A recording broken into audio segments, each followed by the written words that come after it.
All right, y'all should be quiet now. Good job. You're getting there.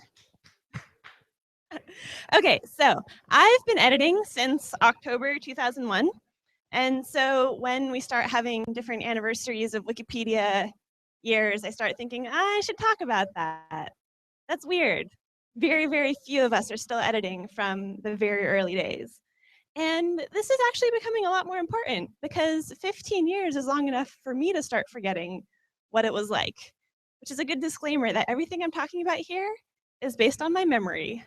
And my entire point is that we need to be doing a history project about ourselves, that we need to be seeing Wikipedia as part of history and as having its own history, rather than being a somehow sum of human knowledge outside of human knowledge. I'm going to try to make this point that you all, as a community, we need to figure out how to do this.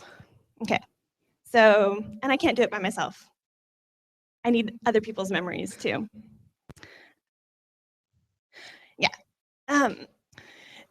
If we try to think about Wikipedia as outside of history, Wikipedia is not going to make sense. Like, we can't reason about it unless we remember where it comes from and who started it, but not who started it in a organizational way. Like, that story is written down, but who were the first people who started writing articles? Like, what was the first troll problem? How did we deal with it? What were our first fights? What did we do? How did that affect us?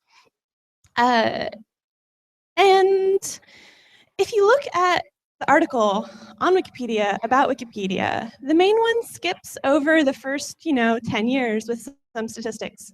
It's a very long article. It has to cover a lot of ground. There's a separate history of Wikipedia article, but even that article has a number of small sections about each year that often have like what new features were released that year, or we started working on the arbitration committee that year. It doesn't really give you the sense of like, what was it actually like who were these editors and what were they worried about and how did it feel? What did we care about? And there's one book I know of that talks about this and goes into some of the early like actual discussions about rules and things, which is The Wikipedia Revolution by Andrew Lee. But it's a book on the shelf. We don't like go off and read books on the shelf that much. We go read the things that are online and the things that are part of our culture and community and active discussions. And then we start forgetting how completely weird Wikipedia really, really is. And so my suggestion for all of you is to go to this subsite that's pretty much forgotten by a lot of people, nostalgia.wikipedia.org, which has a copy from December 2001. And it's hilarious and strange. And at the bottom of the main page, you should all look it up right now if you want. There's a little note that says, sorry, we had to protect this page. We didn't want to, but people kept editing it.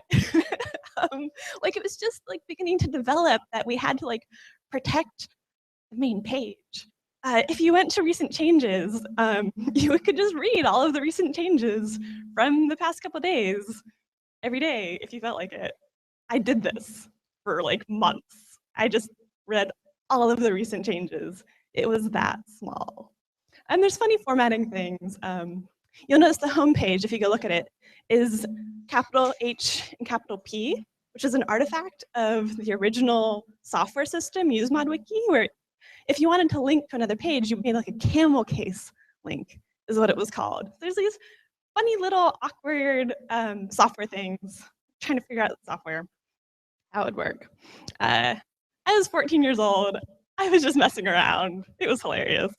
And I can look at my user page from December 2001, and I'm talking about all these weird inside jokes that 14-year-olds have. It made no sense. But I was also just really delighted to be somewhere where adults were respecting my contributions as just a person. Because when you're 14, you don't have a whole lot of influence in the world. You can feel kind of frustrated. I'm sure all of us did. But like, grown-ups were taking me seriously if I was like doing serious work.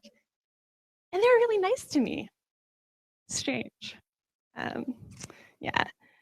And it was a weird idea. Like, I want you to try to imagine right now, if there was no Wikipedia, Like the idea of writing an encyclopedia from scratch. You just opened up a page. This is literally what you did. You opened up a page about like, you know, harp.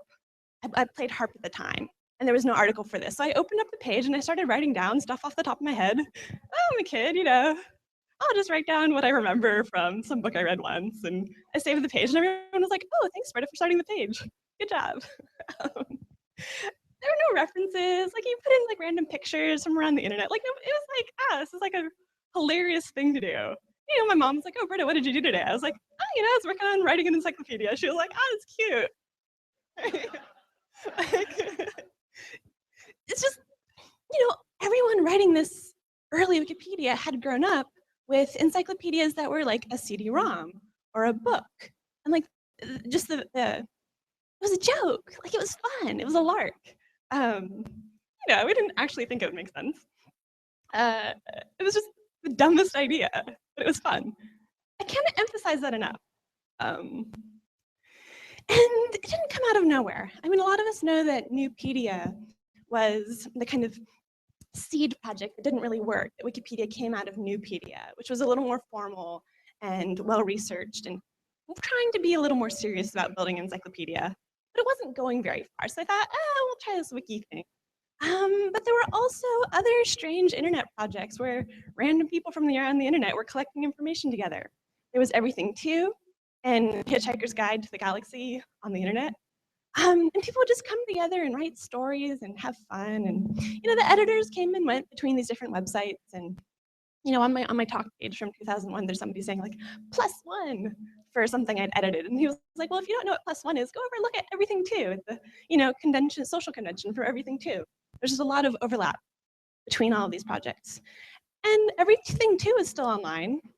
It has more like personal stories. It's like a collection of personal stories. And the H2G2 project, I don't think it's even really around anymore. But like Wikipedia was just one of several experiments to just like do stuff online together. It was a little more straightforward. But I don't think it would have happened without these other funny things that were happening at the time. Yeah, I read all the recent changes. And this, you know, like everyone did. And I'll try to explain how weird of a place it was. The articles, there were, you know, a smattering of articles on lots of different random things. There were a good number of, like, you know, basic introductions. Like if you've never heard of, you know, Kenya, I'll tell you some stuff about Kenya maybe. But like, there were really long, complicated, like in-depth articles about a few different things. About philosophy, thanks to Larry Sanger. A lot about poker. There was a lot of articles about The Simpsons. There was a lot about objectivism. And since September 11th had just happened, there was actually a fairly like in-depth community effort to try to cover an event as it was happening. It was a very interesting early test of Wikipedia. But like if you just think of like going to some website, and these are like the 5 things that it can actually tell you something about. Like this tells you something about the early people on Wikipedia. But also I could be wrong. I'm forgetting what was there back then. And the thing is, we'd mostly come from Slashdot. you forget, like the gender gap of Wikipedia, it didn't come from nowhere. Like it came from the gender gap of, I mean, originally, of like just the collaborative community sites at the time. Okay, if you haven't heard of Slashdot, you can think of Reddit, but really, really, really tiny, because there was almost nobody just hanging out on the internet. Kind of like that. There's a couple New York Times articles. There was a couple other like press articles about, haha, look at this funny little encyclopedia project. But the people from Slashdot and those kinds of places were really the people who started editing, because they already had the boldness to go talk about the random stuff off the top of their head and call it an encyclopedia. And were willing to deal with the weird syntax, had some free time and stuff like that. I don't remember how I found Wikipedia, but it was almost certainly Slashdot. There's a mailing list post from January 2002 where there's a woman who's asking some ordinary question about something. And at the end of her post, she says, like, P.S. Are there no other women taking part in this? I feel a bit like I've snuck into the boys' room. Smiley face. Jimbo says, yeah, Ruth is around, Rose Parks, and Janet Davis writes a lot. I'm not sure if they're on the mailing list, though. There's Pink Unicorn. And then Larry follows up and says, oh, yeah, let's not forget JHK and April and Dreamy Shade, to name 3 of the more hardworking females. There's a few others, too. Wikipedia is definitely male-dominated, though, which I agree is regrettable. There were 6 of us. Like, there were hundreds and hundreds of editors. And there were 6 of us. And I didn't really notice. Everyone was nice to me. I was like 14. But there's not a lot of writing about the early gender gap. I've never seen anyone talk about like gender gap before about 2004. It's what, like, I don't even remember like what was happening. I don't know, we should find out. Yeah, and so there was this mailing list. And I had never heard of mailing lists before. I had no idea how to join a mailing list. I kept hearing about it. And I posted at the top of the recent changes page, because there was a part you could edit there. I thought, oh, maybe somebody will see my question. I was like, how do you join the mailing list? And somebody just reverted me, because I was clearly posting in the wrong place. And I never figured it out. You know, I went off and did other things with my teenage life. And I wonder now, like, how might my life have been different if I got involved at governance, like, at that time? I have no idea. So, like, early governance, you had to know how to use a mailing list, which is a perfectly kind of reasonable assumption by the people at the time. Like, who doesn't know how to use a mailing list? I don't know. There's, like, funny cultural things. There were problems. There were trolls. There were massive fights with people who were argumentative, but also really good content contributors. You know, there was this massive struggle over this page called Bad Jokes and Deleted Nonsense, because when people removed vandalism that was particularly funny, they'd all put it on this one page, and this page kept growing and growing and growing. And it was just awful because there was all this junk on it. But nobody wanted to just like make the community decision to just delete it or like archive it and not contribute it, because everyone was having so much fun adding all the vandalism to it. It was a fight. I don't even remember what happened with it. But like, what are these early stories? I don't remember them. I was just editing content and fixing articles about Neapolitan ice cream. Seriously. What would, if we knew more about our first fights, like what would that tell us about the DNA of our community? What would that tell us about the origins of our rules and how they've, you know, conglomerated over time? I don't know. We should find out. There is a very incomplete list of people who joined in the first year or two. The only people who remembered to add themselves to this list were the particularly active editors at the time. And if you look at this, almost none of them are still active. Very, very few. And almost none of them are involved in governance. Like, who in our governance as a community, in all of our different forms of governance, we have, you know, probably hundreds of forms of governance. Who among them has the memory back 15 years? I don't know. Like, should we try to have more of that? Or somehow find a way to teach those stories and share them? Like, you know, who will go to that page and track down all those people and interview them? I'm not going to do it. I don't have time. But maybe you will. You know, what can we learn from how they feel? Why did they leave? I don't know. Is that an unusual amount of attrition or normal? Who will do this before we all forget? 15 years is a long time. Who will fix the article about the history of Wikipedia to actually include an editor perspective of editor problems and human stories? How do we help ourselves think about Wikipedia as being part of history? It's not just a sum of human knowledge, but a very specific, although very popular and very well known, like, effort to do this thing. Like, and what can that tell us and inspire us and inform us, especially when we're having difficulty? And how can we remember that we've had lots and lots of difficulty over the years? Yeah, maybe it's you. I would like to help you. because I can't do it by myself. And there's like at least 10, 15 more minutes within this time slot. And I could keep talking about things. But I think it's more fun to show you some of the nostalgia Wikipedia, if you haven't looked at it yet. There's the Camel Case homepage. Like, pretty awesome. The other funny thing is that this is not quite like an exact version of the early one, because this is running on MediaWiki. It was running on, I don't even remember what it was called. There were a couple different, maybe it was the first version of MediaWiki. There were a couple different funny software projects. This is a hilarious logo that it had at the time. I wonder if it'll get, no, it won't.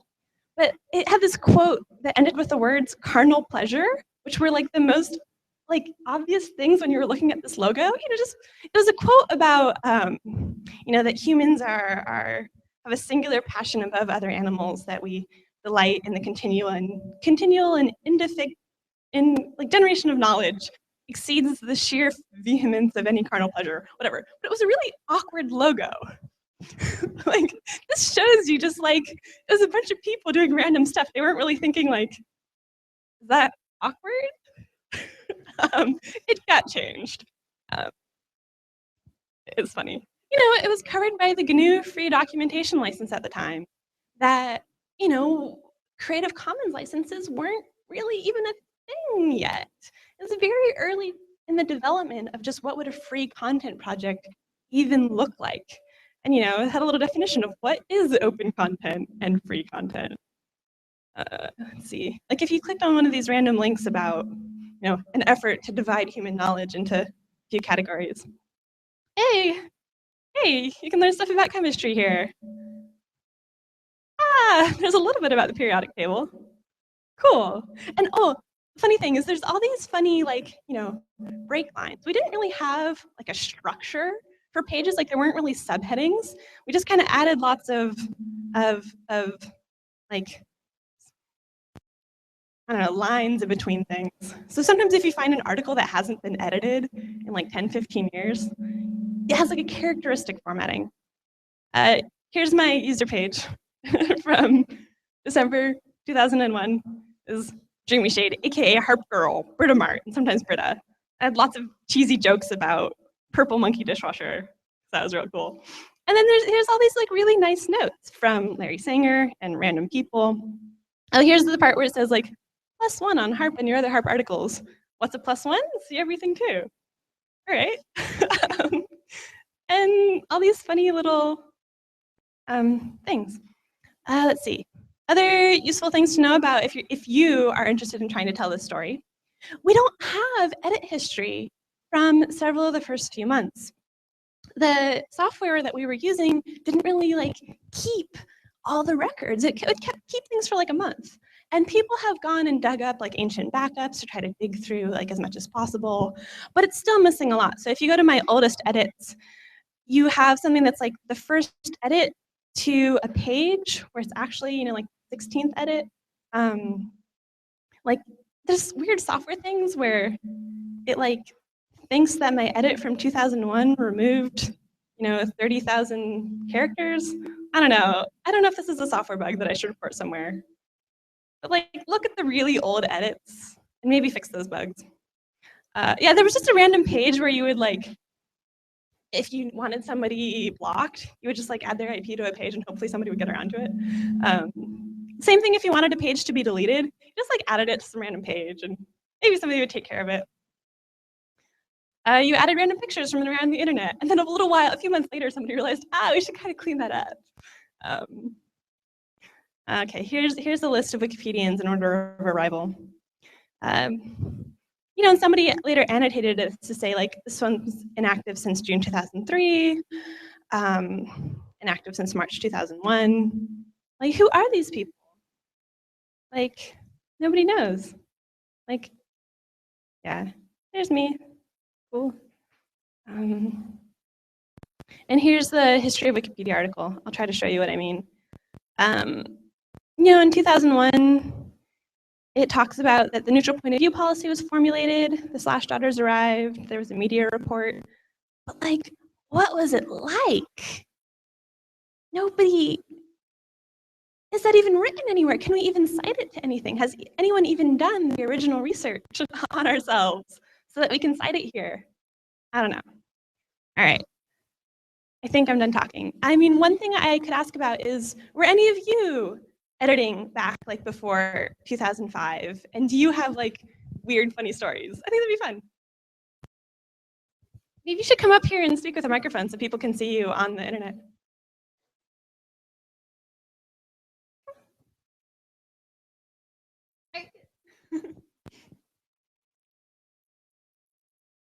So one of my favorite I wasn't around at this time, but I looked up the very first edit for the article on critical theory. If you're a sort of philosophy or cultural studies, you'll know that. And the text of it is, we're not sure what critical theory is, and so we're hoping someone will come and tell us.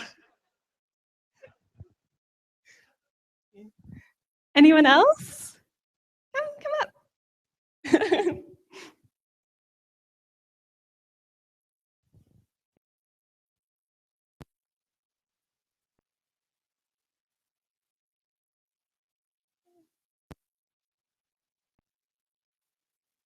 Mentioned that there's an interest to interview people to add to the history of Wikipedia, but isn't that a antithesis of like original research? Like, I think what the matter at hand is like, how do we get more public awareness around the movement of Wikipedia and all the projects?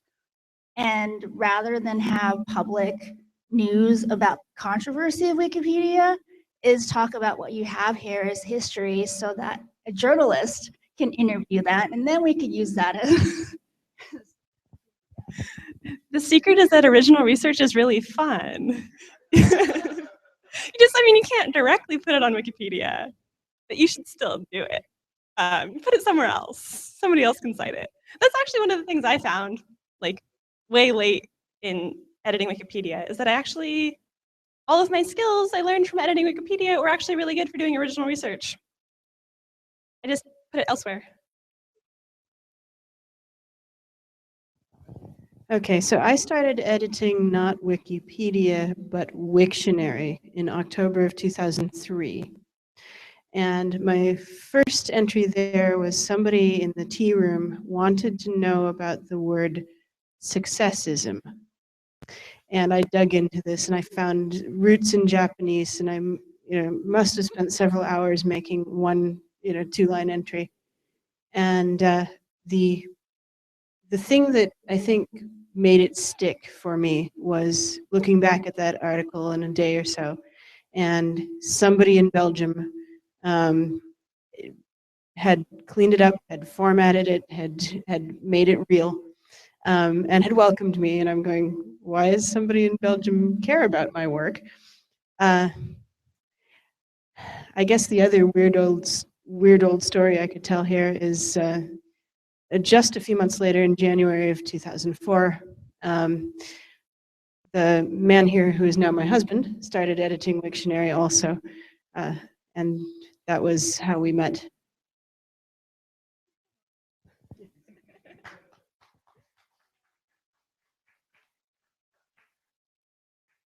Any more stories?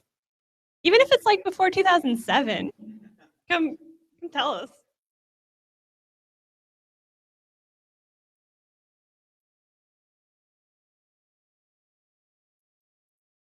Okay. Have a quick comment. First, so I'm Guillaume. First of all, thank you for your presentation. I'm not from around that time. I joined in 2005, but I consider myself a wiki archaeologist, which is a really fun thing to do. You can, I mean, if you look at the very first version of articles, you find like very funny things. On the French Wikipedia, the first version of the apple article says apple is a fruit, and that was it.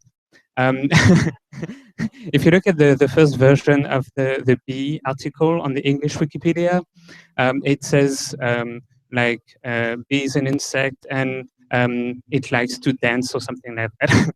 And that's all I know. And the that's all I know is actually in the article. So it's a very funny hobby. And so about the point about original research, we don't have to put that up on Wikipedia itself. And there's a lot of wiki archaeology stuff on Meta. And so I invite everyone who's interested in doing that, in looking at Meta, contacting me, contacting you, and I'm sure we can do something about this.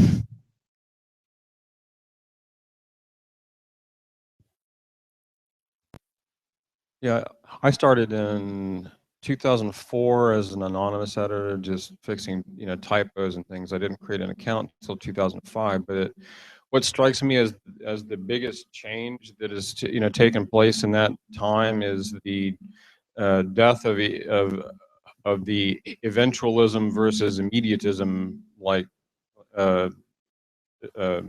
split. Like, I mean, there really is no eventualism left. Like, I mean, this is the top 5 site in the world now, or something. But even just a decade ago, there was an idea that, well, we don't really need to do a good job right now. We'll just deal with it later. And I think that has completely changed now. Like, there's a strong focus on getting the content good immediately. And I think that has changed the nature of the culture, as well as what the output is. Yeah, it's a really good point. So back in 2001, my friend Anatoly Vorobey, user AV at the time, told me he discovered it through Slashdot and was editing, and told me, hey, there's a bunch of crazy people going to write an encyclopedia on a wiki. I already knew what wikis were. I was a programmer. We were using it at the time. And he was like, yeah, they're going to do it on a wiki. Anyone could edit anything at any time. At the time, I was already online for about 10 years, a little before the public internet. So I thought, I know the internet. I know how things work. It's a crazy idea. It'll never work. But I was curious. So I came and looked around wikipedia.com, as it was. And, obviously being sure this couldn't possibly work, I wanted to test it. So I looked at articles on topics I knew something about, like Hebrew language and Hebrew literature. And of course, I found mistakes. And that's when I discovered the awesome power of Cunningham's law, which states the easiest way to get a correct answer on the internet is to post a wrong answer. It's profoundly true. I discovered those edits, those mistakes. I was not at all intending to contribute. I was a skeptic coming to confirm my view that this can't possibly work. But I saw this small mistake in the description of Hebrew grammar, and I clicked the edit button and fixed it. And then I fixed a bunch of other things, and then I added a couple of things. And before I knew it, I was a Wikipedian. A few months later, I kind of wandered off and stopped contributing. But then in 2003, just to show you that I don't learn lessons very easily, in 2003, some math student in an Israeli university translated the interface strings into Hebrew, which at the time was all you needed to do to create a new Wikipedia. You would translate the strings and send Brian Vibber an email and go, hey, make a new one. And he did. That guy, that same day, wrote the first article on Hebrew Wikipedia, which was mathematics, because he was a mathematics student. Then he sent an email on a couple of Israeli mailing lists saying, hey, so now there's a Hebrew Wikipedia too. Then I felt really smug. And I was like, listen, I know about Wikipedia. It's a crazy idea. Somehow it works in English, but let me tell you, it'll never work in Hebrew. There's only 7 million speakers, not a strong volunteer culture. Most of us speak English. Forget it, don't even try. I wrote this really long email explaining the many ways in which it couldn't possibly work. Trust me, I know, I'm from the internet. I've been around and I've edited Wikipedia. After sending that email, I felt kind of crappy. I like rained all over this man's parade. And so I said, okay, it's not going to work. But if it doesn't work, let it not be because I refused to pitch in. And so I did. I went to the completely empty Hebrew Wikipedia and said, okay, this guy's a math student. He's already recruited a couple of his computer science students, so I'm going to write about what I know. And I wrote the article about Homer, the Greek poet. Nothing at all was there on classics. And then I found that after writing the article, it was full of red links. So I had to write the article about the Iliad and the Odyssey and epic poetry, et cetera, et cetera. And here I am today. It's working.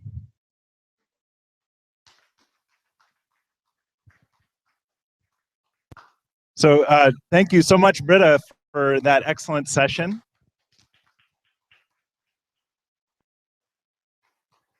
I'm going to try, so I'm actually, my name is Pete Forsyth. As Wikipedia is celebrating its 15th anniversary, I'm actually celebrating my 10th. So this last session was awesome for me. I'd like to try something right now. I'm going to list off some of the terms that I think we heard in that last session. So just listen closely for a second. MetaWiki, AFCOM, ARBCOM, Camel Case, Brian Vibber. Okay, so now I want everyone here who doesn't know what every single one of those things means to raise your hand. Okay, so the session I'm going to lead after the break that we're about to take, this one's for you. So we're gonna have a panel up here where we're going to talk to some people who are new to Wikipedia but who have an interest in it because of their other professional work or their other passions. So if you're one of the people who had a little trouble following all the ins and outs of the beginnings of Wikipedia, hopefully this one will speak to you. So yeah, we have about, I think, a 10-minute break. All right, and then we'll be back. And there's snacks in the back.